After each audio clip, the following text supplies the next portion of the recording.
Hey there, I'm Asma Khalid. I'm one of the political reporters with NPR. And I'm Don Gonyea. I cover national politics. I bounce around the country, and we're in Las Vegas. Yeah, we are here in Las Vegas because the Democrats just finished their 9th debate of this campaign cycle. And I will say, to me, it felt like the most contentious debate we've seen. It was certainly lively, and it was absolutely the most contentious that I have seen. I mean, the gloves were off, literally from the beginning.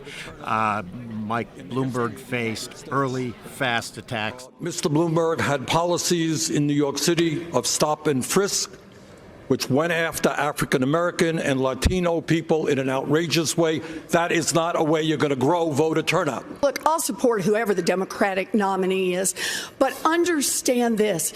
Democrats take a huge risk if we just substitute one arrogant billionaire for another. So I think there were a lot of questions about the degree to which here's a guy who just actually hasn't debated for a decade plus how he would fare. And to me, he looked a little rough as a debater. A little bit rusty. There were times where he was very confident, but there were other moments where he didn't have kind of quick, smooth, ready answers, especially when attacked on questions of the environment, the workplace environment at his companies, lawsuits that women who have worked for him have filed regarding harassment. He said that none of his actions were ever subject of those lawsuits, but maybe he made some jokes. We have a very few non-disclosure agreements. How many is Let me finish. How many is that? None of them accuse me of doing anything other than maybe they didn't like the joke I told. And let me put. And there was this sort of prosecutorial attack going on with Elizabeth Warren, the senator from Massachusetts, who was really, on fire. And to me, her sort of fighting spirit tonight was so different than her presence that we saw, certainly in the last debate, where I think some folks thought she kind of had receded into the background. When you say it is up to, I just want to be clear. Some is how many? And when you say they signed them and they wanted them, if they wish now to speak out and tell their side of the story about what it is they allege, that's now okay with you? You're releasing them on television tonight? Senator? No. Is that right? I think tonight we saw a very clear sense of the fact that she was a high school debate champ and that she is somebody who grilled, folks on Capitol Hill. The language he used is about stop and frisk. It's about how it turned out. Now, this isn't about how it turned out.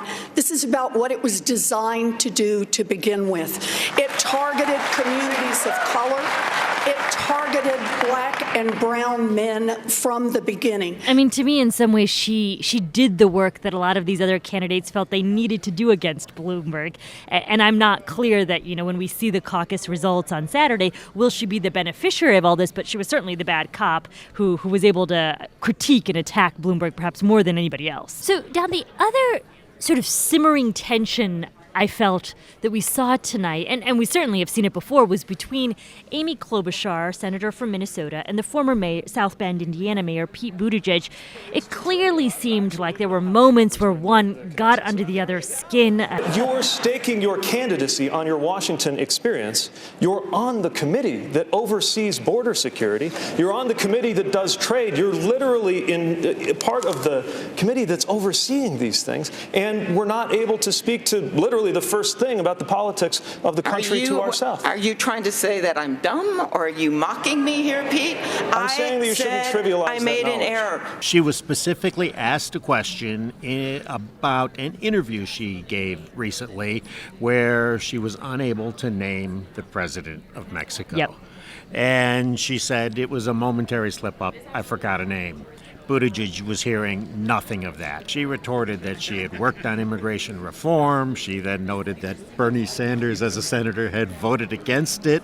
This is back when President Obama was in office. And she made the turn saying, I've been in the arena. I've been doing this work. I've dedicated so much time to this, all while you were the mayor. of South Bend, Indiana. And she has long said the fact that she was able to win all across the state of Minnesota, win in a variety of red and blue congressional districts, makes her electable. And Pete Buttigieg's response to this was a particular sort of witty response. If winning a race for Senate in Minnesota translated directly to becoming president, I would have grown up under the presidency of Walter Mondale. So that was the other source of real friction on that stage tonight. So, Don, what did you make of the dynamic on the stage between Joe Biden and Bernie Sanders, who, in my view, they are largely seen as the men who have been traditionally leading in the polls? It was interesting. I think they both played to their usual roles. Bernie was talking about the need for a revolution, as he does, and giving the working class voter a voice, finally, as opposed to billionaires. Clearly a dig at Bloomberg, just to his right.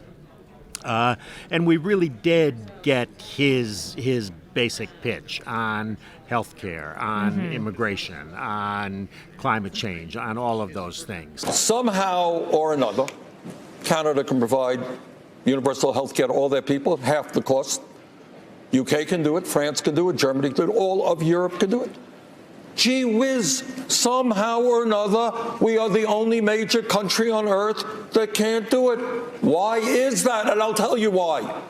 It's because last year the healthcare industry made $100 billion in profits. Biden, I think, much the same. He was giving us Joe Biden. I mean, how many times did he start a statement with something along the lines of, I'm the only one on this stage? I'm the only one on this stage that actually got anything done on health care.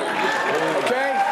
I'm the guy the president turned to and said, go get the votes for Obamacare. He, again, was, reminding Nevada voters of his experience, whether or not that is something that's effective at this point. And that, to me, was so interesting because it was a very similar style of debating that we've seen from him. And yet we saw both in Iowa and New Hampshire, he did not have particularly strong finishes. So it will be interesting to see if in Nevada he'll have a different set of results and be more successful here. And again, Mike Bloomberg, first time on the debate stage tonight, will not be on the ballot here Saturday. His day is Super Tuesday, and then he's in from that point on. And he made it clear, if he hadn't already, he's got the money and he's ready to keep spending it. So, all right, well, that is a wrap from us here in the Spin Room in Las Vegas. Of course, if you want more political coverage, you can always tune in to your local public radio station. You can catch us on Morning Edition, All Things Considered, and of course, the NPR Politics Podcast.